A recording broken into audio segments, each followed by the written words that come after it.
చంద్రవంశం.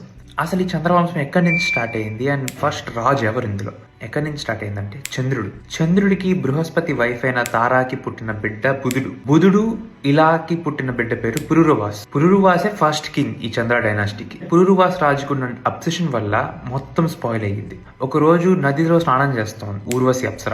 పురురువాస్ రాజు ఆమెను చూశారు, ఇష్టపడ్డాడు. డైరెక్ట్ గా వెళ్ళి అడిగారు, నా రాణిగా ఉండండి, నా ప్లేస్ లో ఉండండి అనేసి. ఆమె ఆట పట్టించడానికి ఏమనిందంటే, ఓకే నా దగ్గర 2 కండిషన్స్ ఉన్నాయి. ఫస్ట్ కండిషన్ వచ్చి నా మేక పిల్లల్ని మీరే చూసుకోవాలి, అండ్ సెకండ్ మిమ్మల్ని న్యూడ్ గా నేను మాత్రమే చూడగలను, ఇంకెవ్వరు చూడకూడదు అనేసి అనింది. పురురువాస్ వాటి రెండింటికి ఓకే అనేసారు అండ్ ఇంకా ఆమె దగ్గర ఏం ఆప్షన్ లేకుండా పెళ్లి చేసుకుంటుంది. సో వాళ్ళు హ్యాపీగా ఉన్నారు. వాళ్ళిద్దరికి చాలా మంది పిల్లలు పుట్టారు. ఇవన్నీ చూసి ఇంద్రుడు తట్టుకోలేకపోయారు. ఊర్వశిని పైకి తీసుకొచ్చేసేయండి మళ్ళీ నా దగ్గరికి అని చెప్పి ఆయన దగ్గర ఉన్న గంధర్వులు పంపించారు. Pururavas and Urvashi they are making love.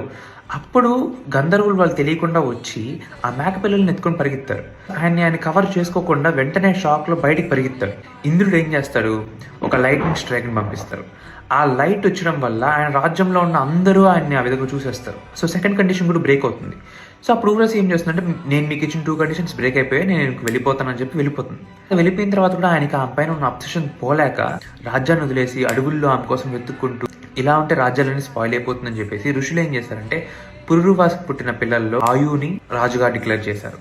ఇదే మహాభారతం. ఇంకా ఇలాంటివి తెలుసుకోవాలి అనుకుంటే ప్లీజ్ ఫాలో.